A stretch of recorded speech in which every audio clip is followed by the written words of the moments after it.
So good morning guys, और आपके क्रिक exam channel में आप सभी का स्वागत है। तो आज के इस वीडियो में 7 जनवरी के इंपॉर्टेंट करंट अफेयर्स को हम लोग कवर करेंगे। देखिए हमारा पहला प्रश्न क्या है, और ये इंपॉर्टेंट प्रश्न भी है कि हाल ही में किसने अंक ज्योतिष यानी कि न्यूमेरोलॉजी पर पहला गिनीज वर्ल्ड रिकॉर्ड हासिल किया। तो आंसर होगा जेसी चौधरी ने। तो अंक ज्योतिषी में पहली बार मिला है ये गिनीज वर्ल्ड रिकॉर्ड, और आप ये भी कह सकते हो 2022 का पहला वर्ल्ड रिकॉर्ड है ये, जो भारत के शीर्ष अंक शास्त्री जेसी चौधरी ने जीता है। उन्होंने लगभग 6000 प्रतिभागियों को प्राचीन विज्ञान के बारे में शिक्षित किया। जेसी चौधरी इनका नाम है। अच्छा, इनके नाम से मुझे एक नाम याद आता है, अमेजन के सीईओ का नाम। क्या नाम है? एनडी जेसी, और ये है जेसी चौधरी। बाकी फुमजिले मलाम्बो ग्लोबल गोलकीपर अवार्ड 2021 इन्होंने जीता था। बाकी फेरोज फैजा बीथर ये बांग्लादेश की है, और इन्होंने ही 2021 का चेंज मेकर अवार्ड जीता था। एसवी सरस्वती की बात करेंगे तो 2020 का नेशनल फ्लोरेंस नाइटिंगेल अवार्ड जीता था। अब आप मुझे बताओ 2021 का नेशनल फ्लोरेंस नाइटिंगेल अवार्ड किसने जीता था? तो आंसर होगा क्या? भानुमति घिवला ने। ये नाम भी ध्यान रखना बढ़ते आगे। फिर बताइए, हाल ही में डॉक्टर जितेंद्र सिंह ने राष्ट्रीय विज्ञान दिवस 2022 की थीम लॉन्च की है, वो है क्या? तो आंसर होगा integrated approach in S&T for sustainable future. तो हमारे केंद्रीय विज्ञान और प्रौद्योगिकी राज्य मंत्री हैं, science and technology state minister हैं डॉक्टर जितेंद्र सिंह, और अभी उन्होंने के नेशनल साइंस डे की थीम को जारी किया है। थीम क्या बताई मैंने आपको? Integrated approach in S&T for sustainable future. वैसे ये नेशनल साइंस डे कब मनाया जाता है? 28 फरवरी को। और किसकी जयंती को मनाया जाता है? तो सीवी रमन जी की जयंती को। तो ये आपको ध्यान रखना है। बढ़ते आगे। फिर बताइए, हाल ही में उड़ीसा का कौन सा जिला पहला बाल विवाह मुक्त जिला घोषित किया गया? तो आंसर होगा गंजम। तो उड़ीसा का ये गंजम जिला राज्य का पहला बाल विवाह मुक्त जिला बन गया है, और ये पॉसिबल हुआ यहाँ पे चलाई गई एक इंपॉर्टेंट अभियान से, जिसका नाम है निर्भया कड़ी अभियान। इसमें होता क्या है? तो इसमें 12 से 18 साल की अगर कोई बच्ची स्कूल में पढ़ रही है और वो अगर 5 दिन तक स्कूल में एब्सेंट रहती है, तो फिर स्कूल वालों की ये जिम्मेदारी बनती है कि वो प्रशासन को इसकी जानकारी देंगे। और इसी पहल के तहत ये उड़ीसा का गंजम जिला पहला बाल विवाह मुक्त जिला घोषित किया गया। अच्छा, कुछ प्रश्न मैं आपसे पूछूंगा, आप मुझे बताओ भारत का पहला वन चिकित्सा केंद्र ये किस राज्य में खोला गया? तो आंसर होगा उत्तराखंड में। देश का पहला अंतर्राष्ट्रीय मध्यस्थता और सुलह केंद्र यानी कि international arbitration and mediation centre कहां पे खुला? तो आंसर होगा हैदराबाद में। भारत का पहला श्रमिक आंदोलन संग्रहालय कहां पे खुला गया? तो आंसर होगा केरल में। भारत का पहला ट्रांसजेंडर कम्युनिटी डेस्क कहां पे खुला? तो आंसर होगा तेलंगाना में। और पावर सेक्टर में साइबर सिक्योरिटी लागू करने वाला पहला राज्य कौन सा बना? आंसर होगा मध्य प्रदेश। उसी तरह से कौन सा राज्य भारत की पहली साइबर तहसील बनाएगा? तो भी आंसर होगा मध्य प्रदेश। भारत का पहला इलेक्ट्रिक व्हीकल सिटी कौन सा है? गुजरात का केवड़िया। देश का पहला ग्रेन एटीएम कहां पे खुला? गुरुग्राम हरियाणा में। और रोपवे सेवाओं को सार्वजनिक उपयोग करने वाला पहला भारतीय शहर बना है आपका वाराणसी। बाकी बात यहाँ पे उड़ीसा की है, तो ये रहा मैप में उड़ीसा। कैपिटल इसकी भुवनेश्वर है, और भुवनेश्वर से कुछ पॉइंट मैंने आपको याद करवाए थे, जैसे कि कोविड-19 के खिलाफ 100% टीकाकरण करने वाला पहला भारतीय शहर बना था भुवनेश्वर। भारत की पहली चेस अकेडमी ये कहां पे खोली जाएगी? भुवनेश्वर में। भारत के पहले विश्व कौशल केंद्र वर्ल्ड स्किल सेंटर का उद्घाटन कहां पे किया गया? तो आंसर होगा भुवनेश्वर में। भुवनेश्वर में कोविड योद्धा स्मारक बनाए जाएंगे। एम्स भुवनेश्वर ने लगातार तीसरी बार कायाकल्प पुरस्कार जीता है, और देश का पहला फायर पार्क का उद्घाटन ये भी भुवनेश्वर में किया गया। यहाँ के मुख्यमंत्री हैं नवीन पटनायक, और गवर्नर कौन है? गणेशी लाल। अभी मुख्यमंत्री नवीन पटनायक ने एक बुक भी लॉन्च की थी जिसका नाम है Gajapati a king without a kingdom, जिसको लिखा है अशोक बल ने। और 24 घंटे 7 दिन नल से स्वच्छ जल देने वाला पहला शहर बना था उड़ीसा का पुरी। और उड़ीसा के कटक जिले में उड़ीसा का सबसे लंबा पुल भी बना है जिसका नाम है टी सेतु। टी आकार का ये किस नदी पे है? महानदी पे, जिसकी लंबाई है 3.4 किलोमीटर की। और लॉन्गेस्ट डैम ऑफ इंडिया भी आपको उड़ीसा में मिलेगा, हीराकुड डैम बोलते हैं उसको, ये भी महानदी पर है। महानदी के किनारे कौन सा शहर है? कटक। कटक में आपको बाराबत्ती स्टेडियम मिल जाएगा, और राष्ट्रीय चावल अनुसंधान केंद्र भी आपको यहीं पे मिलेगा। और बताओ देश के सर्वश्रेष्ठ समुद्री जिले के रूप में किसे सम्मानित किया गया? तो उड़ीसा के बालासोर जिले को। और उड़ीसा की है सुष्मिता लेंका, जिनको एशिया पर्यावरण परिवर्तन पुरस्कार यानी कि एशिया एनवायरनमेंट एनफोर्समेंट अवार्ड मिला था पेंगोलिन के संरक्षण के लिए। कुछ महोत्सव आप याद रखो, जैसे कि नुआखाई महोत्सव, रजा पर्व महोत्सव, बाली जात्रा महोत्सव, कोणार्क नृत्य महोत्सव, छऊ महोत्सव, बोईता बंदना महोत्सव, इन सब का संबंध उड़ीसा से है, ये याद रखना। और बाकी ये जो आप देख रहे हो ये चिल्का लेक है, एशिया की सबसे बड़ी खारे पानी की झील, भारत की पहली रामसर साइट यही है। कब दर्जा मिला था? 1981 में। इसी में नलबाना पक्षी अभ्यारण्य है और यहाँ पे कौन सी डॉल्फिन पाई जाती है? तो इरावदी डॉल्फिन मिलती है। तो ये सारे इंपॉर्टेंट पॉइंट्स याद रखना, बढ़ते आगे। फिर बताइए हाल ही में लोसर महोत्सव ये कहाँ पे मनाया गया? तो आंसर होगा लद्दाख में। लोसर ये एक तिब्बती शब्द है जिसका मतलब होता है नया साल, और अभी लद्दाख में ये लोसर महोत्सव मनाया गया। ये लद्दाख क्षेत्र में बौद्ध समुदाय के द्वारा मनाया जाता है। अच्छा, महोत्सव त्योहारों की बात है तो कुछ प्रश्न मैं आपसे पूछता हूँ। बताओ वांचुआ महोत्सव कहाँ पे मनाया जाता है? तो याद रखना असम में मनाया जाता है। इसे तीवा या लालुंग जनजाति के द्वारा मनाया जाता है।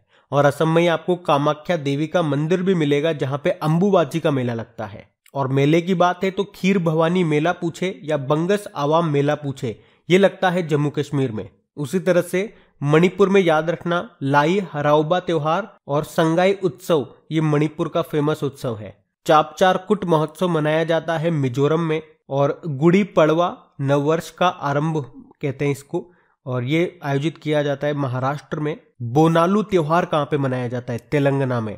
तेलंगाना में बथुकम्मा उत्सव भी आयोजित किया जाता है। और केरल की बात करेंगे तो अट्टुकल पोंगल त्योहार यहाँ पे मनाया जाता है। ओणम फेस्टिवल यहाँ पे मनाया जाता है। और यहाँ पे है सबरीमाला का मंदिर जहाँ पे मकर विलक्कू त्योहार आयोजित किया जाता है। अभी पहला अहरबल महोत्सव कहाँ पे शुरू हुआ था? जम्मू कश्मीर में। और राष्ट्रीय आदिवासी नृत्य महोत्सव 2021 का आयोजन किया गया छत्तीसगढ़ में। चलो बताओ अभी किस राज्य ने जगन्नाथ रथ यात्रा को स्टेट फेस्टिवल घोषित किया था? आंसर होगा पंजाब। अब यहाँ पे बात लद्दाख की है तो ये रहा मैप में लद्दाख। देखो इसके पहले लेफ्टिनेंट गवर्नर है राधा कृष्ण माथुर। अच्छा मुझे बताओ अभी लद्दाख का पहला एफएम रेडियो स्टेशन कहाँ पे लॉन्च हुआ था? लेह में, जिसका नाम है टॉप 91.1 एफएम स्टेशन। विश्व की सबसे ऊंची सड़क ये लद्दाख में आपको मिलेगी उमलिंग ला दर्रे में, जिसको बनाया है बॉर्डर रोड ऑर्गेनाइजेशन ने। और अभी लद्दाख का राजकीय पशु बना है हिम तेंदुआ स्नो लेपर्ड।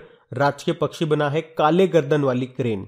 और देश का पहला हिमालयन फिल्म फेस्टिवल ये भी आयोजित हुआ था लेह लद्दाख में ही। और भारतीय वायुसेना ने लद्दाख में ही दुनिया का सबसे ऊंचा mobile air traffic controller tower का भी निर्माण किया था। और सबसे ऊंचा मोबाइल थिएटर ये भी आपको मिलेगा लद्दाख में, तो ये भी ध्यान रखना आप। बढ़ते आगे। फिर बताइए अभी हाल ही में प्रधानमंत्री नरेंद्र मोदी ने महाराजा वीर विक्रम हवाई अड्डे के नए एकीकृत टर्मिनल भवन का उद्घाटन किया। ये हवाई अड्डा कहां पर है? तो आंसर होगा त्रिपुरा में। तो देखो पहला स्टैटिक प्रश्न तो आपका यहीं से निकलता है कि महाराजा वीर विक्रम हवाई अड्डा ये आपको कहां पर मिलेगा? तो आंसर होगा त्रिपुरा में। और अब करंट न्यूज की बात करेंगे तो प्रधानमंत्री नरेंद्र मोदी ने इसके तीसरे टर्मिनल भवन का उद्घाटन किया। कहां पे? त्रिपुरा की कैपिटल अगरतला में। और देखो मैंने आपको कई बार बताया जो आपके स्टैटिक क्वेश्चंस एग्जाम में पूछे जाते हैं तो इसी तरह से करंट अफेयर से उनको निकाला करो, क्योंकि यहीं से करंट अफेयर से ही आपके स्टैटिक क्वेश्चंस बनते हैं। जैसे अभी हवाई अड्डा आ गया, कोई स्टेडियम न्यूज में आ गया, कोई मंदिर न्यूज में आ गया, तो वो स्टैटिक में आपसे पूछ लिया जाएगा। मतलब एग्जामिनर ये चेक करने की कोशिश करता है कि आपने क्वेश्चन को कितना ध्यान से पढ़ा है। इसमें एग्जामिनर आपकी दोनों चीजें चेक कर रहा है। आपने जो करंट अफेयर्स पढ़ा है क्या आपने वास्तव में उसे पढ़ा है, और उस क्वेश्चन से आपने क्या क्या जानकारी निकालने की कोशिश की है। और अगर आप डेली हमारे करंट अफेयर्स का रिवीजन वाला वीडियो देखते होंगे तो वहां पे मैं आपसे यही करता हूं, 10 आपके स्टैटिक क्वेश्चंस लेकर के आता हूं और वो 10 क्वेश्चन आपके करंट अफेयर से ही निकाल के लेकर के आता हूं। कई बार मैं आपको कोरिलेट करके भी बताता हूं ये क्वेश्चन हम क्यों पढ़ रहे हैं, क्योंकि अभी करंट अफेयर्स में पूछा गया था। अगर आपने वो रिवीजन वाला वीडियो अभी तक विजिट नहीं किया तो एक बार विजिट जरूर कीजिएगा। इसी तरह से बाकी और हवाई अड्डे में आपको बताऊं, जैसे कि पूछा जाए गोपीनाथ बारदोलाई हवाई अड्डा कहां पे मिलेगा? असम में। गोपीनाथ बारदोलाई इन्हें तो आधुनिक असम का संस्थापक भी कहा जाता है। वीर सावरकर हवाई अड्डा आपको अंडमान निकोबार में मिलेगा। सुभाष चंद्र बोस हवाई अड्डा आपको कोलकाता में मिलेगा। जयप्रकाश नारायण इंटरनेशनल एयरपोर्ट आपको मिलेगा पटना में। और डॉक्टर भीमराव अंबेडकर के नाम से जो हवाई अड्डा है वो आपको नागपुर में मिलेगा। लाल बहादुर शास्त्री एयरपोर्ट आपको मिलेगा वाराणसी में। चौधरी चरण सिंह एयरपोर्ट आपको मिलेगा लखनऊ में। और बिरसा मुंडा एयरपोर्ट आपको मिलेगा रांची में। इनके नाम पे तो स्टेडियम भी बन रहा है जो कि भारत का सबसे बड़ा स्टेडियम है उड़ीसा के राउरकेला में। तो ये भी आप ध्यान रखना। लेकिन प्रश्न में बात हो रही है त्रिपुरा की, तो ये रहा मैप में त्रिपुरा। कैपिटल इसकी अगरतला हो गई। मुख्यमंत्री हैं बिप्लब कुमार देव और गवर्नर कौन है? सत्यदेव नारायण आर्य। एग्जाम में पूछा जाता है खर्ची पूजा जो हिंदू फेस्टिवल है, इसका संबंध किस राज्य से है? त्रिपुरा से। त्रिपुरा ने अभी माई पैड माई राइट परियोजना शुरू की थी। अच्छा, कौन सा भारतीय राज्य है जो 3 ओर से बांग्लादेश से घिरा हुआ है? तो भी आंसर होगा आपका त्रिपुरा। यहीं पे आपको रुद्र सागर झील मिलेगी जिसके बीच में है नीर महल, जहां पे नीर महल उत्सव का आयोजन किया जाता है। और डुम्बर लेक झील जो है वो भी आपको यहीं पे मिलेगी। बढ़ते आगे। फिर बताइए हाल ही में किसने नीट यानी कि national education alliance for technology के तीसरे चरण की शुरुआत की है? तो आंसर होगा धर्मेंद्र प्रधान ने। नीट मतलब फुल फॉर्म याद रखना, national education alliance for technology. और अभी इसके तीसरे चरण को शुरू किया है हमारे जो शिक्षा मंत्री हैं धर्मेंद्र प्रधान ने। और इसका उद्देश्य क्या है? युवाओं में रोजगार के अवसर बढ़ाने के लिए क्षमता विकास को बढ़ावा देना। मतलब युवाओं के सामने अधिक से अधिक रोजगार के अवसर हों। और ये कब होगा? जब युवा स्किल्ड होगा। तो मतलब जितने भी टाइप के कोर्सेज हैं, पाठ्यक्रम हैं, जिनके करने से युवाओं की क्षमता बढ़ेगी, वो स्किल्ड होंगे, तो वो सभी कोर्सेज आपको यहाँ पे मिलेंगे। अच्छा, अभी एक आध दिन पहले हमने पढ़ा भी था, हमारे शिक्षा मंत्री धर्मेंद्र प्रधान जी ने अभी 100 दिनों तक चलने वाले पठन अभियान को भी शुरू किया था जिसका नाम है पढ़े भारत। बढ़ते आगे। फिर बताइए अभी हाल ही में विश्व युद्ध अनाथ दिवस कब मनाया गया? तो आंसर होगा 6 जनवरी को। तो हर साल 6 जनवरी को विश्व युद्ध अनाथ दिवस के रूप में मनाया जाता है। ये युद्ध अनाथों की दुर्दशा के बारे में जागरूकता पैदा करने और उनके सामने आने वाली दर्दनाक स्थितियों को संबोधित करने के उद्देश्य से मनाया जाता है। जनवरी में अभी तक हमने 2 डे मनाए हैं। 1 जनवरी को डीआरडीओ दिवस और 4 जनवरी को वर्ल्ड ब्रेल डे। तो ये ध्यान रखना। बढ़ते आगे। फिर बताइए हाल ही में किसे यूएस इंडिया बिजनेस काउंसिल का अध्यक्ष बनाया गया? तो आंसर होगा अतुल केशव को। तो भारतीय मूल के अमेरिकी राजनयिक अतुल केशव को यूएस चैम्बर ऑफ कॉमर्स के द्वारा यूएस इंडिया बिजनेस काउंसिल का अध्यक्ष नियुक्त किया गया है। किनका स्थान लेंगे ये? निषाद देसाई बिस्वाल का। बाकी जी अशोक कुमार अभी राष्ट्रीय स्वच्छ गंगा मिशन के डायरेक्टर जनरल बने। अलका मित्तल ओएनजीसी की पहली महिला अध्यक्ष बनी। और विनय कुमार त्रिपाठी रेलवे बोर्ड के नए चेयरमैन और सीईओ बने हैं। ये ध्यान रखना ये नाम भी। बढ़ते आगे।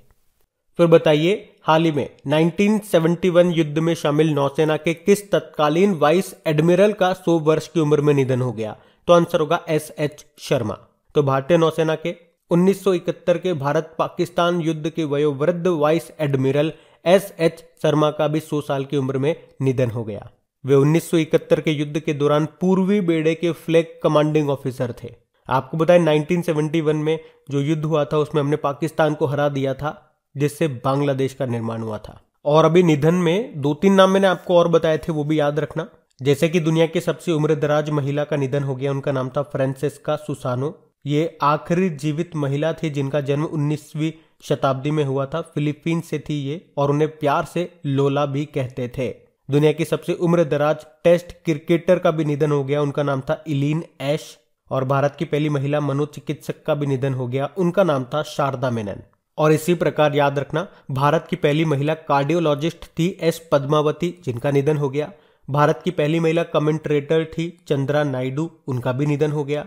मान कौर का नाम याद रखना, सबसे उम्रदराज महिला एथलीट थी, 105 साल की उम्र में निधन हो गया। उसी तरह 105 साल की उम्र में साक्षरता परीक्षा पास करने वाली सबसे उम्रदराज छात्रा थी भागीरथी अम्मा, उनका भी निधन हो गया। केरल से थी ये। और अम्मा से याद आएगा गौरी अम्मा, केरल की पहली महिला राजस्व मंत्री थी ये, इनका भी निधन हो गया। बढ़ते हैं आगे। अच्छा बताइए अभी हाल ही में आरबीआई ने अंतरराष्ट्रीय प्रेषण व्यवसाय के लिए किस बैंक को मंजूरी दी है? तो आंसर होगा फिनो पेमेंट बैंक। प्रेषण यानी कि रेमिटेंस, जब दूसरे किसी देश से पैसा मंगाया जाता है अपने देश में, तो अभी आरबीआई ने मनी ट्रांसफर सर्विस स्कीम के तहत सीमा पार प्रेषण व्यवसाय शुरू करने के लिए फिनो पेमेंट बैंक को मंजूरी दी है। तो मतलब अब फिनो पेमेंट बैंक के जो कस्टमर्स हैं वो विदेशों से भेजे गए पैसे प्राप्त कर सकेंगे। फिनो पेमेंट बैंक स्थापना होती है इसकी सन 2006 में। अध्यक्ष है महेंद्र कुमार चौहान और एमडी सीईओ है ऋषि गुप्ता। इसका हेडक्वार्टर कहाँ पर है? मुंबई में है। और रेमिटेंस प्राप्त करने के मामले में एक रिपोर्ट आई थी, उसमें बताया गया था कि रेमिटेंस प्राप्त करने के मामले में टॉप कंट्री इंडिया है। बढ़ते आगे। फिर बताइए, अभी हाल ही में प्रधानमंत्री नरेंद्र मोदी ने किसे राष्ट्रीय युवा महोत्सव के मेजबान के रूप में चुना है? तो आंसर होगा पुडुचेरी को। तो पुडुचेरी को प्रधानमंत्री नरेंद्र मोदी ने 25वें नेशनल यूथ फेस्टिवल की मेजबानी के लिए चुना है। ये 25वां राष्ट्रीय युवा महोत्सव अभी 12 से 16 जनवरी 2022 तक आयोजित किया जाएगा। और हमारे जो खेल मंत्री हैं अनुराग ठाकुर, उन्होंने कहा है कि स्वतंत्रता के 75वें वर्ष को चिन्हित करने वाले आजादी के अमृत महोत्सव के हिस्से के रूप में ये त्योहार का आयोजन किया जाएगा। बात पुडुचेरी की है तो ये रहा मैप में पुडुचेरी। अभी इसके नए मुख्यमंत्री बने थे एन रंगास्वामी। लेफ्टिनेंट गवर्नर कौन है? तमिलिसाई सौंदरराजन, जो कि वास्तव में तो तेलंगाना के गवर्नर हैं। वो यहाँ का पदभार भी संभाल रहे हैं। देखो, पुडुचेरी में आपको 4 जिले मिलेंगे। एक तो ये पौंडीचेरी सिटी हो गया, एक तमिलनाडु में आपको मिलेगा कराईकल, और माहे जिला आपको मिलेगा केरल में। ये भारत का सबसे छोटा जिला भी है माहे जिला। यनम जिला आपको मिलेगा आंध्र प्रदेश में। पुडुचेरी का जो हाईकोर्ट है वो लगता है चेन्नई में। अच्छा, पुडुचेरी ये किस देश के अधीन था? फ्रांस। इसीलिए तो आपसे पूछा जाएगा विंडो ऑफ फ्रेंच कल्चर किसे कहा जाता है? तो आंसर होगा पुडुचेरी को। और पूछे कि पुडुचेरी ये भारतीय संघ में कब शामिल हो गया था? तो 16 अगस्त 1962 में। इसीलिए तो 16 अगस्त को यहाँ पे डी जुरे ट्रांसफर डे के रूप में मनाया जाता है। तो ये ध्यान रखना। आप बढ़ते आगे। फिर बताइए, अभी हाल ही में किसने इजरायली साइबर सिक्योरिटी स्टार्टअप है सिंप्लीफाई, इसका अधिग्रहण कर लिया? तो आंसर होगा गूगल ने। तो इजराइल की साइबर सिक्योरिटी स्टार्टअप है सिंप्लीफाई, जिसको खरीद लिया है गूगल ने। क्यों खरीदा? साइबर सिक्योरिटी को बढ़ावा देने के लिए। देखो, गूगल की स्थापना होती है 1998 में। इसका हेडक्वार्टर मिलेगा कैलिफोर्निया यूएस में। फाउंडर थे लैरी पेज और सर्जे ब्रिन। अच्छा, गूगल की पेरेंट कंपनी है अल्फाबेट। अच्छा, अल्फाबेट से भी प्रश्न बनेगा कि इसने किस नाम से एक नई रोबोटिक्स कंपनी लॉन्च की है? तो आंसर होगा इंट्रिंसिक। तो ये इंडस्ट्री क्या काम करेगी? जो इंडस्ट्रीज में रोबोट्स काम करते हैं उनके लिए सॉफ्टवेयर बनाने का काम करेगी। और गूगल के सीईओ सुंदर पिचाई हैं। गूगल के सीईओ और अल्फाबेट के सीईओ दोनों सुंदर पिचाई ही हैं। उसके अलावा याद रखना, दुनिया की सबसे लंबी समुद्री केबल का निर्माण भी करेगा गूगल, जिसका नाम है, जो कि अमेरिका, ब्राजील, उरुग्वे और अर्जेंटीना को जोड़ेगी। इसका उद्देश्य है इन क्षेत्रों के बीच में इंटरनेट कनेक्शन क्षमता को बढ़ाना। तो अब बात करेंगे कल के वीडियो में पूछे गए प्रश्न के उत्तर की। तो कल के वीडियो में आपसे पूछा गया था कि ओएनजीसी की पहली महिला सीएमडी कौन बनी है? तो आंसर होगा अलका मित्तल। आप सभी ने प्रश्न का बिल्कुल सही उत्तर दिया है। और गाइज, अगर सेशन अच्छा लगा है तो प्लीज लाइक जरूर कीजिएगा वीडियो को, और अपने दोस्तों के साथ में, मतलब जो भी आपका स्टडी ग्रुप हो गया व्हाट्सएप पे या फेसबुक पे, तो प्लीज वहां पे वीडियो के लिंक को एक बार शेयर जरूर करना है। और इन सभी क्वेश्चंस का क्विज बना करके अपलोड कर दिया गया आपकी क्रिक एग्जाम एप्लीकेशन पे। वहां पे जाके इन सभी क्वेश्चंस की अच्छे से प्रैक्टिस कर लीजिएगा। और जब आप क्विज लगाते हो तो पुरानी वाली जो क्विजेज हैं उनको भी साथ में आप लगाते रहा करो। रेंडमली कोई सा भी डे उठा लीजिए, उसकी क्विज लगाइए। मतलब उनका रिवीजन होते रहना चाहिए। ऐसा नहीं है आज की डे की क्विज लगा ली अब इसको भूल गए, तो रिवीजन नहीं होगा तो ऐसे कैसे काम चलेगा। आपको याद रखना है जब तक आपका एग्जाम क्लियर नहीं हो जाता। सारे पॉइंट याद रखने चाहिए, सारे क्वेश्चन आपको याद होने चाहिए। पीडीएफ भी आपको वहीं पे मिल जाएगा। क्रेक एग्जाम एप्लीकेशन का लिंक नीचे डिस्क्रिप्शन में दिया गया है।